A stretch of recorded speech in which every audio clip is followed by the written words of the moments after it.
CH-174 एक नया element Bakhtawar ने आरव की तरफ देखा, जो अब भी एकांश को उसकी गर्दन से पकड़े हुए था। बताओ तुम्हें क्या चाहिए? बख्तावर ने एकदम शांत आवाज में कहा। शायद ये सवाल हमें तुमसे पूछना चाहिए, तुम्हें हमसे नहीं। हम लोग तो तुम्हें जानते भी नहीं, फिर तुम हमें क्यों मारना चाहते हो? श्रेया ने गुस्से में कहा। ये बोलते बोलते वो बुरी तरह से कांप रही थी। साफ था कि वो डर रही थी, लेकिन फिर भी वो खुद को शांत रखे हुए थी। वो ये देखकर भी बहुत हैरान थी कि उनके दुश्मन ने बिना कुछ किए उनके एक टीम मेंबर को मार दिया था। किस्मत से आरव ने सही वक्त पर एकांश को उनकी तरफ जाने से रोक लिया था, नहीं तो बख्तावर अब तक उन सबको मार चुका होता। तुम जरूर सूर्यवंशी की पोती हो, मानना पड़ेगा कि तुम बहादुर तो हो, लेकिन अगर मैं कहूं कि तुम्हारे दादाजी भी हमारे इस प्लान में शामिल हैं तो तुम्हें कैसा लगेगा? हा हा हा हा हा हा हा हा हा हा हा हा। बख्तावर जोर से हंसने लगा। उसे किसी भी चीज की कोई जल्दी नहीं थी। आखिर उसके सैनिकों ने शिकार को चारों तरफ से घेर लिया था और वो एकांश को भी नहीं मारना चाहता था। आखिर वो उसका इकलौता छोटा भाई था और अगर कोई बड़ी परेशानी खड़ी होती तो वो उन सबको एक झटके में मार सकता था। ये भी उसके लिए कोई बड़ी बात नहीं थी। भले ही वो सब महज स्टूडेंट्स थे, लेकिन उन सब की फैमिलीज काफी स्ट्रांग थी और बख्तावर कोई सबूत पीछे नहीं छोड़ना चाहता था। इसलिए बेहतर था कि दुनिया को यही लगे कि उन सभी की मौत इस ट्रेनिंग के दौरान हो गई थी। वैसे भी मैजिक कोर्ट के ऑफिसर्स भी कुछ नहीं पता लगा पाएंगे, क्योंकि यहाँ मौजूद सारे लोगों की मौत हो चुकी होगी। चलो ठीक है, हम दोनों एक डील करते हैं। मैं एकांश के बदले में तुम में से किसी एक को जिंदा छोड़ने के लिए तैयार हूँ। अब तुम लोग ये तय कर लो कि कौन तुम में से जिंदा रहना चाहता है। बख्तावर की बातों से ऐसा तो नहीं लग रहा था कि उसे सच में एकांश की फिक्र थी। उसकी बात सुनकर आरव और कंफ्यूज हो गया था। वो बिल्कुल भी नहीं समझ पा रहा था कि बख्तावर के दिमाग में आखिर क्या चल रहा था, और सबसे बड़ी बात, आखिर बख्तावर उन सबको मारना क्यों चाहता था?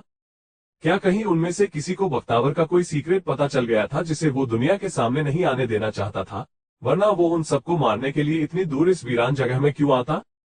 तुम्हारे बगल में जो लड़की खड़ी हुई है वो बहुत प्यारी है और देखने से ऐसा लगता है कि तुम दोनों बेहद करीब हो, तो क्यों ना तुम इस बेवकूफ एकांश को जाने दो।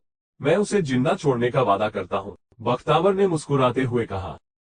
तुम 5 लोगों को छोड़ोगे, मैं ये 2 लड़कियां, ये लड़का और वो लड़की, बाकियों के साथ तुम्हें जो करना है करो, मुझे कोई फर्क नहीं पड़ता, आरव ने कहा। आरव की बात सुनकर ईशान, आरुष और बाकी बचे हुए लोग बेहद डर गए थे। ललित और रूही आरव को ऐसे देख रहे थे जैसे अब उसने उन्हें धोखा दे दिया था। उन्होंने कभी भी नहीं सोचा था कि एक टीम में होते हुए भी आरव उनके साथ ऐसा करेगा। शायद तुमने मेरी बात सुनी नहीं, मैंने कहा ना मैं सिर्फ एक इंसान को जिंदा छोड़ूंगा, बख्तावर ने कहा। ठीक है, तो फिर मुझे जिंदा छोड़ दो, आरव ने बिना वक्त बर्बाद किए कहा। हा हा हा हा हा हा हा हा हा हा हा हा। तुम तो सच में बहुत दिलचस्प हो, बख्तावर अब जोरों से हंस रहा था। इस बार आरव की बात सुनकर प्राची, श्रेया और ईशान बुरी तरह से शॉक में थे। उन्होंने कभी भी नहीं सोचा था कि आरव उनके साथ ऐसा करेगा। तुम सब मुझे ऐसे क्यों देख रहे हो? मैंने तुम सबको बचाने की पूरी कोशिश की, आरव ने कहा। कोई बात नहीं, अगर तुम नहीं होते तो मैं शायद आज जिंदा भी नहीं होती, प्राची ने जबरदस्ती मुस्कुरा कर कहा। श्रेया भी अब कंफ्यूज थी। वो आरव को ऐसे देख रही थी मानो कुछ समझने की कोशिश कर रही हो। आखिर में उसने एक गहरी सांस ली और मान लिया कि यही सच था। देखा जाए तो आरव ने सही फैसला लिया था। उसकी जगह कोई और भी होता तो पहले खुद को ही बचाता। आरव, मुझे तुमसे ये उम्मीद नहीं थी। खैर, अगर मैं सच में मर भी जाऊं तो इस धोखेबाज और इसके भाई को जिंदा मत छोड़ना, ईशान ने गुस्से में कहा। अगर तुम कहते नहीं भी तो भी मैं इससे जरूर मरता, आरव ने कहा। तभी बख्तावर ने अपना हाथ हिलाते हुए गुस्से में कहा, तुम लोगों का ये इमोशनल ड्रामा अगर खत्म हो गया हो तो एकांश को जाने दो, वरना मैं तुम में से किसी को भी नहीं छोड़ूंगा।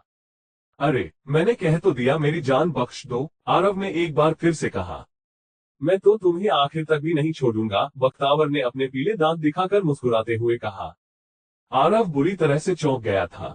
उसे समझ ही नहीं आ रहा था कि आखिर ये आदमी उससे क्या चाहता था। क्या ये शैतान नगरी से था? नहीं, आरव को ये लोग शैतान नगरी से तो नहीं लग रहे थे। ये लोग उनकी तरह नहीं थे। ये जानते थे कि इन्हें इनके किए की सजा मिलने वाली है और ये उससे नहीं बच सकते हैं। आखिर ये लोग हैं कौन? आरव ने मन ही मन सोचा। अगर ऐसा है तो ठीक है, मैं तुम्हारे भाई को ऐसे ही जाने दूंगा, उसके बदले में मुझे कुछ भी नहीं चाहिए। बस मुझे इतना बता दो कि तुम शैतान नगरी के लोगों जैसा बर्ताव क्यों कर रहे हो, और वैसे भी हम सबकी मौत के बाद तुम्हारे सारे राज इस सुनसान शहर में दफन हो जाएंगे, आरव ने कहा। उसकी बात सुनकर बख्तावर भी हैरान था। वो इसलिए हैरान नहीं था क्योंकि आरव उससे ये सारे सवाल पूछ रहा था। वो हैरान था क्योंकि आरव ऐसी कंडीशन में भी बिल्कुल डरा हुआ नहीं लग रहा था। पहले उसने अपनी जान बचाने की बात की थी, लेकिन अब वो सिर्फ सच्चाई जानना चाहता था। शायद उसकी जगह कोई और होता तो बख्तावर के पैरों पर गिरकर माफी मांग रहा होता। कहीं ये जानबूझकर मेरा वक्त तो बर्बाद नहीं कर रहा है, बख्तावर मन में बुदबुदाया। उसे लोगों के साथ इतना अनुभव तो था कि वो एक झटके में समझ सकता था कि आरव उसका वक्त बर्बाद करने की कोशिश कर रहा था। लेकिन उसे ये समझ में नहीं आ रहा था कि आखिर क्यों। यहाँ तो कोई उन लोगों को बचाने भी नहीं आता, तो फिर आरव उसका वक्त बर्बाद क्यों कर रहा था। सिर्फ इतना ही नहीं, अगर वो उसे हराने की सोच रहा था तो वो बेवकूफ था। जब सारे स्टूडेंट्स उसके सैनिकों का सामना नहीं कर पाए थे, तो उसका यानी कि एक एडवांस मैजिशियन का सामना करना तो दूर की बात थी। आखिर में थोड़ा झिझकने के बाद बख्तावर ने आरव की बात मान ली। अगर वो अपने छोटे भाई की जान सिर्फ सच्चाई बताकर बचा सकता था तो इसमें बुराई क्या थी। और बख्तावर जानता था कि वो स्टूडेंट्स मिलकर उसके भाई को मार सकते थे। इसलिए उसने आरव की बात मानना फायदे का सौदा समझा। हम एक एक्सपेरिमेंट कर रहे हैं, बख्तावर ने एकदम शांति से सच्चाई बताना शुरू कर दिया। ये शायद इंसानों को बचाने का एकमात्र तरीका हो सकता है। इंसानों को बचाने का मतलब और उसका ट्रेनिंग पर आए हुए कुछ स्टूडेंट से क्या लेना देना। क्या तुम ये कह रहे हो कि हमें इसलिए शांत करवाना जरूरी है क्योंकि हमने तुम्हारा ये भद्दा एक्सपेरिमेंट देख लिया है?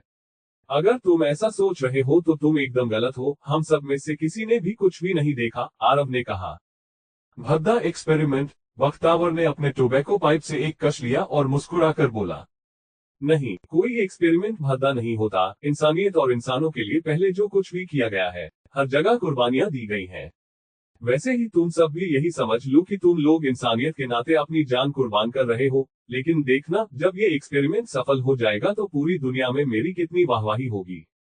हमें उन डीमन बीस्ट से डर कर नहीं रहना पड़ेगा, और तो और हम उनके घर भी तबाह कर सकते हैं। ठीक है, तो करो अपना ये महान एक्सपेरिमेंट, लेकिन इसमें हमें मारने की क्या जरूरत है? आरव ने उसे ताना मारते हुए कहा। हाँ, तुम्हें हमें मारने और उन शैतान नगरी के लोगों के हमें मारने में कोई अंतर नहीं है। इसलिए अच्छे बनने की एक्टिंग मत करो, ललित ने हिम्मत की और बख्तावर से कहा। अब ट्रेजर टावर में वक्त बिताने वाले स्टूडेंट्स को बाहर की दुनिया के बारे में क्या पता। तुम्हारे टीचर सिर्फ तुम्हें उन लड़ाइयों के बारे में बताते हैं जो हम जीतते हैं। वो कभी भी तुम्हें ये नहीं बताते कि डमन बीस्ट के साथ बैटल करने में कितनी जानें चली गई, कितने ही शहर बर्बाद हो गए। इंसान खुद को इस दुनिया का शहंशाह समझता है। मैजिशियन सोचते हैं कि वो कोई हीरो हैं जो इंसानियत की रक्षा करने के लिए पैदा हुए हैं, आम लोगों की रक्षा करने के लिए पैदा हुए हैं। बकवास, सब कुछ एकदम बकवास है। जिन्होंने आज तक मैजिक बैटल का अनुभव नहीं किया है, वो इस बात को कभी नहीं समझ पाएंगे। इंसान बस ये सोचकर बच्चे पैदा कर रहे हैं कि पीढ़ी दर पीढ़ी वो ताकतवर होते जा रहे हैं, लेकिन उन्हें ये नहीं पता कि जब इंसानों की गिनती बहुत बढ़ जाएगी, तब डिमन बीस्ट उन पर दावत करेंगे। और जहां तक रही ये मैजिक बैटल की बात, तो ये हमें दिखाते हैं कि डिमन बीस्ट कितने भूखे हैं और इंसान उनके खाने के अलावा और कुछ भी नहीं। बख्तावर ने कहा। ये सब बोलते बोलते उसके चेहरे की मुस्कान गायब हो गई थी और उसका चेहरा गुस्से से लाल हो गया था। उसने डिमन बीस्ट से कई सारे मैजिक बैटल्स लड़े थे और वो उन सेफ्टी बॉर्डर्स में रहने वाले स्टूडेंट्स से कहीं ज्यादा एक्सपीरियंस था। बख्तावर की बात सुनकर आरव का दिल बैठ गया था। उसे ऐसा लग रहा था जैसे ये शैतान नगरी का कोई भाषण था जो उनका ब्रेन वॉश करने के लिए सुनाया गया था। अगर संजीवनी भूमि में आई हुई आपदा असली युद्ध का सिर्फ एक छोटा सा रूप था, तो शायद बख्तावर सही कह रहा था। लेकिन आरव ने ऐसा कभी नहीं सोचा था कि इंसान बेसहारा और कमजोर थे। उसे बख्तावर की वो बात बिल्कुल भी ठीक नहीं लगी जब उसने कहा कि डिमन बीस्ट इंसानों को इसलिए जिंदा रहने दे रहे हैं ताकि एक वक्त पर उनकी दावत उड़ा सके। बख्तावर सीधा ये कहने की कोशिश कर रहा था कि आम इंसान अब तक इसलिए जिंदा नहीं थे क्योंकि मैजिशियंस अपनी जान की बाजी लगाकर दिन रात उनकी रक्षा कर रहे थे, बल्कि ये सिर्फ डिमन बीस्ट की एक चाल थी ताकि आगे चलकर वो इंसानों को अपना खाना बना सके। ये सच्चा या झूठ आरव नहीं समझ पा रहा था। मैं मानता हूं कि इंसानों के पास एक्सपेरिमेंट करने की खास शक्ति होती है।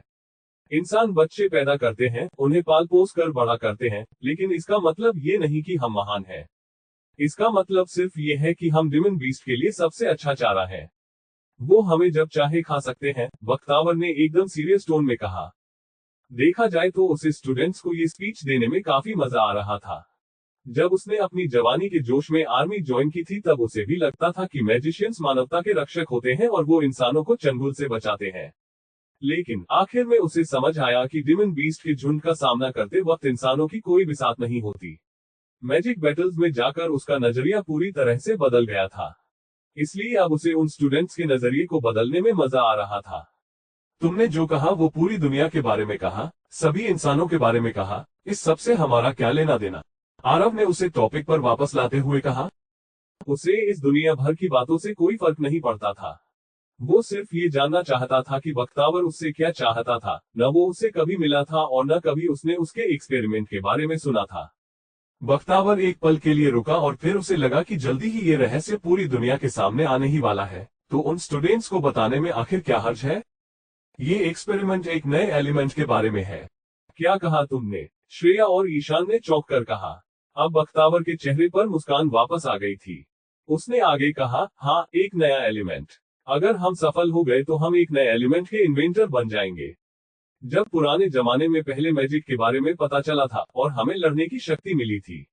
परेशानी ये है कि आज हजारों साल बाद भी हमने जो एलिमेंट्स जगाए हैं वो डिमन बीस्ट को मारने के लिए काफी नहीं है।